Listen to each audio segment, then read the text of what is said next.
Fine student, union budget 2025 and 26, हालांकि मैंने 3 lecture भी कवर कर दिया है पहले भी, और इसमें कुछ कुछ जो अनाउंसमेंट है उसके लिए थोड़ा क्लैरिटी चाहिए। तो कुछ कुछ अनाउंसमेंट को हम लोग डिटेल फॉर्म में देखने जा रहे हैं इस क्लास में। GS paper 3 economic development. तो सबसे पहला जो इशू लेते हैं वो मखना बोर्ड का लेते हैं। मखना, जिसके बारे में मैंने क्लास में कई बार बोला है। मखना के बारे में, मखना जानते हो कि जीआई टैग्ड प्रोडक्ट है, यानी कि जोग्राफिकल इंडिकेशन मिला है। और geographical indication is also one kind of intellectual property rights. ठीक है, ये आपका पेपर में मैच कर जाएगा जीएस पेपर 3 में, इंटेलेक्चुअल प्रॉपर्टी राइट्स। तो मखना को जीआई टैग मिला कुछ साल पहले। अच्छा, जीआई टैग मिलता है, देखो बाकी जितने भी इंटेलेक्चुअल प्रॉपर्टी राइट्स है उसमें इंडिविजुअल को फ़ायदा होता है। जैसे कॉपी राइट्स हो गया, जैसे पेटेंट राइट्स हो गया, तो उसमें इंडिविजुअल या कॉर्पोरेट्स को फ़ायदा होता है। मात्र एक जीआई टैग ही ऐसा इंटेलेक्चुअल प्रॉपर्टी राइट है जहाँ पे कम्युनिटी को फ़ायदा होता है। तो किसी भी प्रोडक्ट को यदि जीआई टैग मिले तो वो जो भी प्रोडक्ट पे जो भी लोग किसान काम कर रहे हैं या जो लोग भी इन्वॉल्व है उसको बहुत फ़ायदा होगा। You just take the example of Darjeeling tree. यदि दार्जिलिंग ट्री को जीआई टैग मिला तो जितने भी लोग काम कर रहे हैं दार्जिलिंग ट्री को प्रोसेस करने में सबको बेनिफिट होगा। समझ गए? तो सिमिलरली देखो यहाँ पे मखना जीआई टैग्ड प्रोडक्ट है। और इस यूनियन बजट में, ये 25 और 26 वाला जो यूनियन बजट है, इसमें हमारे वित्त मंत्री ने कहा है कि यस, मखना बोर्ड बिहार में इस्टेब्लिश होने जा रहा है। इससे बहुत फ़ायदा होगा, रोजगार बढ़ेगा इससे। तो पहले समझते कि ये मखना होता क्या है, ऐसा क्या खास बात है मखना में। तो मखना को ब्लैक डायमंड भी कहा जाता है because of its colour. Black diamond भी कहा जाता है और इंग्लिश में इसको फॉक्स नट कहा जाता है। जैसे हम हिंदी में हम लोग कहते हैं ना मखना, इंग्लिश में इसको फॉक्स नट कहा जाता है। ये क्या है? ड्राइड एडिबल सीड्स है प्रिकी वाटर लिली का, यानी कि तुम्हारा ये गॉर्गन प्लांट भी कहते हैं। यानी कि पानी में, रिवर साइड में तुमको ये तैरते हुए नजर आएगा। रिवर साइड में तुमको फ्लोट हो, नदी के किनारे ना तुमको एक बड़ा सा पत्ता टाइप का लीव ये फ्लोट होते हुए नजर आएगा। इसी को हम लोग कहते हैं वाटर लिली या गॉर्गन प्लांट। हाँ, the plant is found in fresh water pond. देख रहे हो ना, अच्छा खासा फ्रेश वाटर पॉन्ड में आपको इस तरह का प्लांट मिलेगा फ्लोट होते हुए। जैसे आप देखते हो ना लोटस, सब देखते हो ना, कमल देखते हो ना, कमल खिलता है जैसे, उसी तरह दिखेगा ये। और केवल बिहार का ही बात नहीं है, ये साउथ और ईस्ट एशिया में अच्छा खासा होता है। हाँ देखो इसका, देखो recognise for its violet and white flowers as well as large round and prickly lips which can often exceed a metre in diameter. अब बोला है कि ये तुम्हारा फ्लावर्स, वाइट फ्लावर्स रहते हैं, वायलेट फ्लावर्स रहते हैं इसके ऊपर, समझे ना। प्रिकली लिप्स, हाँ वही बड़ा रहता है, 1 मीटर का इसका डायमीटर रहेगा साइज, इस तरह का पत्ता रहता है, फ्लोट करता है। अच्छा, जो एडिबल पार्ट है मखना प्लांट का वो एकदम छोटा छोटा राउंड सीड्स रहेगा, है ना। जिसका जो कलर रहेगा, आउटर जो रिंग रहेगा वही तुम्हारा ब्लैक टू ब्राउन रहेगा। यही कारण है इसको हम लोग ब्लैक डायमंड कहते हैं। तो ब्लैक डायमंड मखना क्यों कहा जाता है कि जो सीड है, राउंड जो सीड है, और उसके आउटर लेयर में ना तुमको कलर दिखेगा ब्लैक से ब्राउन तक, इसलिए इसको ब्लैक डायमंड कहा जाता है। और इसको इंग्लिश में फॉक्स नट भी कहा जाता है, समझ गए ना। और हाँ, बिहार में अच्छा खासा प्रोडक्शन होता है मखना का, बिल्कुल बिहार में ही, बिल्कुल बिहार का ही जो प्रोडक्ट है उसको जीआई टैग मिला। देखो बिहार के बारे में बहुत सुंदर बताया गया यहाँ पे। 15,000 हेक्टर्स लैंड में बिहार में ये ग्रो होता है। लगभग देखो 10,000 टन्स ऑफ पॉप्ड मखना यहाँ प्रोड्यूस होता है बिहार में। हाँ, जैसे देखो कुछ अमाउंट आसाम में भी होता है, मणिपुर में भी होता है, वेस्ट बंगाल में होता है, त्रिपुरा उड़ीसा में भी होता है, मगर वहाँ पे बहुत कम होता है। इनफैक्ट दूसरा कंट्री भी इन्वॉल्व है, Nepal, Bangladesh, China, Japan, Korea, यहाँ पे भी मखना का प्रोडक्शन होता है। मगर बिहार सबसे अधिक है। इंडिया में देखोगे तो बिहार सबसे अधिक है। देखो 80 से लेकर 90% जो मखना प्रोड्यूसर होता है वर्ल्ड में वो बिहारी है। तो अपने आप में बड़ी बात है कि नहीं है। 80 to 90% इंडिया में, बिहार में ही प्रोड्यूस होता है। ये क्या है? इक्विटी क्रॉप है और ट्रॉपिकल और सब ट्रॉपिकल रीजन में उगते हैं। यही कारण है कि बाकी कंट्री भी इन्वॉल्व है, चाइना, जापान सब भी इन्वॉल्व है इसमें। अब यहाँ पे देखो, जहाँ तक सवाल है बिहार का, तो बिहार में मिथिलांचल रीजन में बहुत ज़्यादा ये ग्रोन होता है। जैसे एग्जांपल दरभंगा हो गया, मधुबनी हो गया, पूर्णिया हो गया, कटिहार डिस्ट्रिक्ट, ये सब में बहुत ज़्यादा ही तुम्हारा ग्रोन होता है। यहाँ पे इसको लावा के रूप में खाया जाता है, लावा के रूप में बोला जाता है। बहुत ही ज़्यादा हाईली न्यूट्रिशियस है और एक्सीलेंट सोर्स है कार्बोहाइड्रेट का, प्रोटीन का और मिनरल्स का। ये बहुत ही खास चीज़ है स्टूडेंट, समझे। कार्बोहाइड्रेट का एक बहुत बड़ा सोर्स, प्रोटीन का बहुत बड़ा सोर्स है, मिनरल्स का बहुत बड़ा सोर्स है।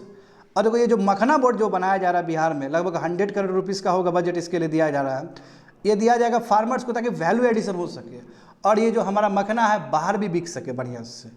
और तुम्हारा प्राइवेट बाहर से इन्वेस्टमेंट भी आ सके फूड प्रोसेसिंग सेक्टर में, क्योंकि मखना से आप बहुत कुछ बना सकते हो। अभी देखते हो मखना कितना मार्केट में बिकता है ना। तो ताकि एक ऐसा इकोसिस्टम डेवलप्ड हो, इन्वेस्टमेंट आए, इस पे ऊपर फूड प्रोसेसिंग सेक्टर क्रिएट हो। ये हो गया मखना का। अब दूसरा इशू आते हैं। Yes, first issue we have completed Makhana board के बारे में।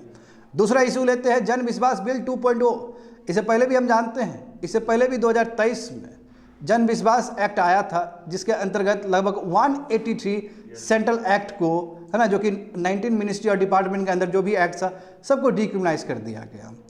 कोशिश क्या है कि जितने भी आर्काइक प्रोविजंस है, जितने भी पुराने जो प्रोविजंस, सबको हटाया जाए और एक business environment, ease of doing business बनाया जाए। क्योंकि पहले क्या था कि छोटे छोटे डिस्प्यूट हुआ तो उसके लिए 1 साल जेल है, 2 साल जेल है, तो ये कहीं ना कहीं ईज ऑफ डूइंग बिजनेस को प्रभावित कर रहा था। तो हमने 2023 में किया। सिमिलरली 2.0 में भी यही बात है कि लगभग इस तरह का जो 100 आउटडेटेड लीगल प्रोविजंस उसको ख़त्म करना, जो कि अभी के हिसाब से ठीक नहीं, क्योंकि अभी हमें कोशिश करना है कि हम क्या करें, बिजनेस इन्वायरमेंट क्रिएट करें इस कंट्री में। तो सिमिलरली 2.0 भी यही करेगा, लगभग 100 जो आउटडेटेड लीगल प्रोविजन उसको ख़त्म करेगा ताकि भारत में ईज ऑफ डूइंग बिजनेस बढ़े। हाँ, सेक्शन 3 देखो 2023 का एक्ट का ये है कि जितनी भी पेनल्टी है, फाइन्स है, इसके ऊपर जो पेनल्टी, जो पैसा है, वो 10% हर एक 3-3 साल में बढ़ाया जाएगा। समझ गए ना।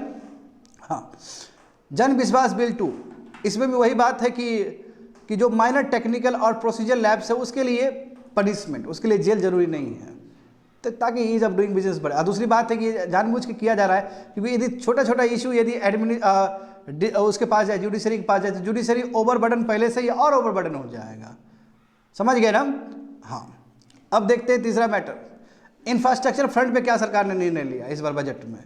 तो फाइनेंस मिनिस्टर ने कहा कि जितने भी इंफ्रास्ट्रक्चर रिलेटेड मिनिस्ट्री है, जहाँ जहाँ इंफ्रास्ट्रक्चर चाहिए, जैसे रेलवे हो गया, जैसे और भी बहुत सारा है, जैसे ट्रांसपोर्ट हो गया, है ना, जितने भी इंफ्रास्ट्रक्चर रिलेटेड मिनिस्ट्री है, सब लोग क्या करेगा, 3 ईयर प्रोजेक्ट पाइपलाइन आइडेंटिफाई करेगा पीपीपी बेसिस पे 3 साल के लिए।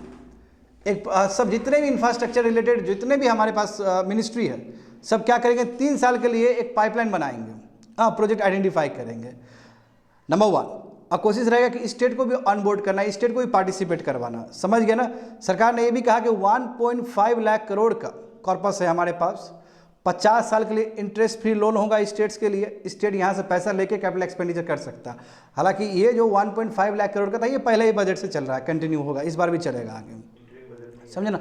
हाँ बिल्कुल, इंटरिम बजट में भी था पिछले साल। अब देखो यहाँ पे asset monetisation pipeline, asset monetisation pipe plan खत्म हो गया ना फर्स्ट काम। अब 2025 से लेके 30 तक, क्योंकि जो फर्स्ट लाए थे हम लोग 21-22 में स्टार्ट किए और 25 में वो लगभग खत्म हो गया। 25 से लेके 30 तक ये सेकंड एसेट मोनेटाइजेशन पाइपलाइन होने जा रहा है। इसमें लगभग 10 लाख करोड़ तुम्हारा मोबिलाइज किया जाएगा। समझे ना। ये इसलिए क्योंकि इससे पहले जो एसेट मोनेटाइजेशन प्लान 1.0 था वो काफ़ी कारगर रहा है। समझ गए ना। हाँ, अब देखो एसेट मोनेटाइजेशन पाइपलाइन का मतलब क्या कि जो भी इस मिनिस्टर ने, जो भी डिपार्टमेंट ने एक एसेट बनाया, प्राइवेट प्लेयर को हैंड ओवर करना, उससे अपफ्रंट मनी आएगा, अपफ्रंट मनी से फिर तुम्हारा दूसरा इंफ्रास्ट्रक्चर क्रिएट होगा, या फिर सरकार का जो भी एसेट है वो प्राइवेट प्लेयर को दे दिए। जैसे मान लो कि बहुत सारा PSUs के साथ अलग अलग बहुत सारा एसेट है ना, तो थोड़ा सा हैंड ओवर कर दिया प्राइवेट को, प्राइवेट प्लेयर को हैंड ओवर कर दिए, तो बहुत सारा अपफ्रंट मनी आया, अपफ्रंट मनी से फिर दूसरा इंफ्रास्ट्रक्चर बना लिया। That is the concept of asset monetisation pipeline. अच्छा, स्टेट्स, यदि कोई भी स्टेट चाहता है कि वो पावर सेक्टर में कुछ रिफॉर्म्स करे, तो उसके लिए छूट दिया जा रहा है कि आप 0.5% अपने स्टेट का जो डोमेस्टिक प्रोडक्ट है ना, उसका 0.5% आप खर्च कर सकते हो, एडिशनल बोरिंग कर सकते हो। ये स्पेशली जो डिस्कम है, जिस तरह डिस्कम तुम्हारा डिस्ट्रेस है उसको ठीक करने के लिए किया जा रहा है। आगे देखो, तो समझ गए ना, सब समझ में आ रहा है ना। हाँ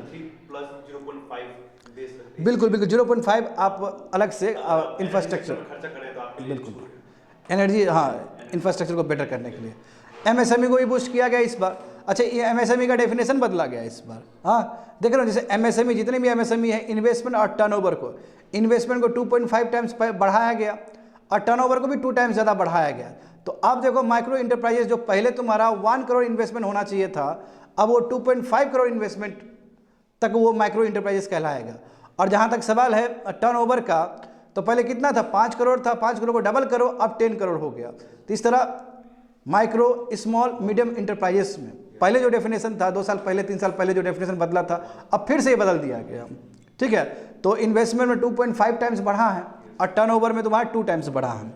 इसी तरह देख सकते हो यहाँ पे सरकार ने नेशनल मैन्युफैक्चरिंग मिशन बनाया ताकि जितने भी स्मॉल मीडियम लार्ज इंटरप्राइजेस सब लोग आ सके, सब लोग मेक इन इंडिया को प्रमोट कर सके। हाँ, execution of road maps, policy support सब मिल सके ताकि भारत एक बहुत अच्छा से हब बने, मैन्युफैक्चरिंग का हब बने। अच्छा, क्रेडिट गारंटी कवर, देखो जो कोलेटरल फ्री जो लोन है उसके लिए सरकार क्या कर रही है, उसके लिए भी सरकार ने बढ़ाया है। जैसे एग्जांपल देखो, माइक्रो और स्मॉल इंटरप्राइजेस के लिए पहले 5 करोड़ तक आप लोन ले सकते थे बिना कोई कोलेटरल का, उसको बढ़ा के 10 करोड़ कर दिया गया। ठीक है, और कहने का मतलब अब नेक्स्ट 5 ईयर्स में इस तरह सरकार एक्स्ट्रा 1.5 लाख करोड़ एक्स्ट्रा देने वाली है इस प्रोग्राम के अंतर्गत। अच्छा, जो एमएसएमई जो अपना सामान बना के बाहर एक्सपोर्ट करता है, एक्सपोर्टर एमएसएमई, तो उसके लिए बढ़ा के 20 करोड़ कर दिया गया, तो बड़ी बात है। सरकार ने देखो कस्टमाइज क्रेडिट कार्ड भी दिया है 5 लाख लिमिट तक माइक्रो इंटरप्राइज को, जो कि उद्यम पोर्टल से रजिस्टर किया है उसके लिए क्रेडिट कार्ड 5 लाख तक का लिमिट का मिल रहा है उसको। माइक्रो यूनिट्स वाला जो भी माइक्रो यूनिट्स है, जो भी उद्यम पोर्टल में रजिस्टर किया है उसको 5 लाख तक का क्रेडिट कार्ड मिलेगा। तो देखो अभी तक 5.7 करोड़ एमएसएमई है, जबकि 1 करोड़ से अधिक रजिस्टर्ड है, तुम्हारा 1 करोड़ से अधिक रजिस्टर्ड है सरकार के पोर्टल में, और वो कम से कम 7.5 करोड़ पीपल को रोजगार दे रहा है। तो हम कह सकते हैं 36% मैन्युफैक्चरिंग आउटपुट यहीं से आता है, एमएसएमई से ही आता है, और 45% जो भारत का एक्सपोर्ट हो रहा है वो एमएसएमई कर रहा है। तो एमएसई हमारा बैकबोन है। हाँ, एक्सपोर्ट के लिए बैकबोन हो, एम्प्लॉयमेंट के लिए बैकबोन हो, इकोनॉमी के लिए बैकबोन, हर चीज़ में ही तुमको बैकबोन नजर आएगा एमएसएमई। तो क्या समझते हो पीएम स्वनिधि से और स्वमित से? तो दोनों को समझना है। देखो पीएम स्वनिधि ये क्या था, स्पेशल माइक्रो क्रेडिट, यानी कि माइक्रो क्रेडिट प्रोवाइड करने का बात है स्ट्रीट वेंडर्स को, जो ठेला गाड़ी में जो यूज़ करता है, जो भिंडी वगैरह बेचता है, फल वगैरह बेचता है, उसके लिए। इससे पहले कितना था, 10,000 लिमिट था, अब कितना कर दिया गया, उसको ट्रिपल टाइम्स बढ़ा दिया गया। अब 30,000 तक पीएम स्वनिधि के अंतर्गत लोग बिना कोलेटरल फ्री, कोलेटरल दिखाने की भी जरूरत नहीं है, कागज पत्र दिखाने की भी जरूरत नहीं है बैंक को। तो प्रधानमंत्री स्वनिधि योजना के अंतर्गत अब पहले 10,000 जो मिला था अब 30,000 मिलेगा, और यूपीआई से भी लिंक कर दिया गया इसको। अच्छी बात यह है। स्वामित्व देखो, special window for affordable and mid income housing, इसमें लगभग 50,000 घर बनाए जा चुके हैं तुम्हारा। हाँ, स्ट्रेस हाउसिंग प्रोजेक्ट बनाए जा चुके हैं। स्ट्रेस हाउसिंग प्रोजेक्ट का मतलब क्या है तुम्हारा, कि जो भी लोग जो डिजर्व करते हैं, जिसके पास घर नहीं है, वल्नरेबल सेक्शन को घर देने के लिए, तो इस तरह लगभग 50,000 घर बनाए जा चुके हैं, और अधिक दूसरा 40,000 यूनिट्स बनने जा रहे हैं 2025 में। समझ गए ना? हाँ, building on the success, Swami Fund 2 will be set up as a blended finance facility with a contribution from the government, banks and private investor। तो जो फंड 2 बनने जा रहा है इसके लिए, उसमें सरकार का भी योगदान होगा, बैंक का भी योगदान होगा, और प्राइवेट इन्वेस्टर का भी योगदान होगा। समझ गए ना? And the fund of rupees 15,000 crore will be laid down for the expeditious completion of another 1 lakh unit. तो 15,000 करोड़ का तुम्हारा फंड बनाया जाएगा ताकि और भी तेजी से काम हो सके 1 लाख यूनिट्स के ऊपर, तेजी से काम हो सके। समझ गए ना? तो हो गया खत्म। दूसरा देखो, what are the government announcement with regard to the technology led growth and AI driven modernisation. इसके लिए सरकार ने क्या फैसला लिया? सरकार बोली yes we have committed to advance AI and deep tech through initiative like deep tech fund of funds, है ना? Deep tech funds of fund बनाए। फंड ऑफ फंड मतलब क्या होता है तुम्हारा, ये डायरेक्ट, हाँ रिफाइनेंसिंग इंस्टीट्यूशन है, ये डायरेक्ट नहीं देगा पैसा, ये दूसरे बैंक को देगा, और फिर दूसरा बैंक तुम्हारा एआई को देगा, देखते हुए, इवेल्युएट करते हुए, रिस्क को देखते हुए। समझे ना? 10,000 फेलोशिप फॉर टेक्नोलॉजी, यानी कि लगभग 10,000 तुम्हारा स्कॉलरशिप दिया जाएगा आईआईटीज और आईएससी सबके लिए, रिसर्च के लिए, ताकि रिसर्च हो सके। अच्छा, सरकार ने यह भी अपना इच्छा जाहिर किया है कि ग्लोबल कैपेबिलिटी सेंटर अब टायर 2 सिटीज में भी आए। 50,000 अटल टिंकरिंग लैब्स बनने जा रहा है गवर्नमेंट स्कूल में, ताकि साइंटिफिक टेम्परामेंट डेवलप्ड हो विद्यार्थी के बीच में भी। समझे? हाँ, 500 करोड़ दिया गया है तुम्हारा centre of excellence for AI in education. इससे पहले 3 सेक्टर तो कवर कर, 3 सेक्टर तो पहले से कवर हो चुका है। इस बार जो डेडिकेट किया कि एआई का यूज एजुकेशन में कैसा हो, उसके लिए एक यूनिवर्सिटी बने, उसके लिए सेंटर ऑफ एक्सीलेंस बने, उसके लिए 500 करोड़ रुपया दिया गया। समझे? और गवर्नमेंट ने 2 करोड़ और अनाउंस किया है तुम्हारा, फर्स्ट टाइम जो वुमेन इंटरप्रेन्योर्स, शेड्यूल कास्ट वाले, शेड्यूल ट्राइब्स वाले। अच्छा, इससे पहले भी Bharat stand up India, skill India लेके आया था, तो उसमें कहीं जो लकूना रहा, उस लकूना को कंप्लीट करने के लिए 2.0 लाया है भारत ने, इंडियन गवर्नमेंट ने। अच्छा, थोड़ा टूरिज्म फ्रंट पे देखते हैं। टूरिज्म फ्रंट पे क्या आया है, देखो टूरिज्म जानते हो कि टूरिज्म ऐसा चीज़ है कि बहुत ज़्यादा एम्प्लॉयमेंट क्रिएट करता है। तो in a significant boost to tourism, union budget ने कहा कि टॉप 50 टूरिस्ट डेस्टिनेशन हमें डेवलप करना है, वो भी चैलेंज मोड में। ठीक है, बेस्ट चैलेंज मोड का मतलब क्या होता है कि बहुत सारे बिडर पार्टिसिपेट करेंगे, अपना अपना विजन देंगे, और जो विजन सही लगेगा, जो प्रोजेक्ट सही लगेगा, सरकार उसको एक्सेप्ट करेगी। समझ गए, चैलेंज मोड में, यानी कि स्टेट गवर्नमेंट रहेगा, स्टेट गवर्नमेंट पार्टिसिपेट करेगा तुम्हारा, और ये जो मोड है, ये जो तरीका है टूरिज्म सेक्टर का, ये कैसा होगा, चैलेंज मोड में होगा। स्टेट गवर्नमेंट क्या है, स्टेट गवर्नमेंट का काम है लैंड देना फॉर इंफ्रास्ट्रक्चर डेवलपमेंट, है ना, फॉर होटल डेवलपमेंट, क्योंकि टूरिज्म में yes you require a lot of land, you require a lot of hospitality, you require a lot of hotels to be set up, है ना। गवर्नमेंट देखो, government क्या करेगी, home stay भी प्रमोट करेगी, मुद्रा लोन देगी इसके लिए। होम स्टे का मतलब क्या है, जो आया है टूरिस्ट घूमने के लिए, तो वहाँ का जो कल्चर है उसको देख सके अच्छे से, उसको एंजॉय करे, होस्ट के घर में रुक सके, उसका एक्सपीरियंस ले सके। तो उसके लिए भी सरकार देखो मुद्रा लोन को भी एक्सटेंड करके दे रही है। Organising skill development programme in hospitality institute, यानी कि स्किल डेवलपमेंट प्रोग्राम हो तुम्हारा, ये सब में, होटल में भी, ये सब चीज़ में भी हो, टूरिज्म सेक्टर में भी हो। अच्छा, ई वीज़ा फैसिलिटी दिया जा रहा है तुम्हारा, वीज़ा फ्री वेब दिया जा रहा है बहुत सारे टूरिस्ट के लिए, ताकि बाहर के इंटरनेशनल विजिटर भी आ सके। मेडिकल टूरिज्म को भी बढ़ाने का बात है, हिल इन इंडिया उसको भी प्रमोट करने का बात है, प्राइवेट प्लेयर को अनबोर्ड करके। तो infrastructure development hotel at the 50 destination will be included in harmonise master list and they are eligible for infrastructure status. अब देखो, इसको भी इंफ्रास्ट्रक्चर स्टेटस में दिया जाएगा, इसको भी दर्जा दिया जाएगा। और जब दर्जा दिया जाएगा, जाहिर सी बात है जो लोन है वो बहुत ही मिलना आसान हो जाएगा इस सेक्टर के लिए।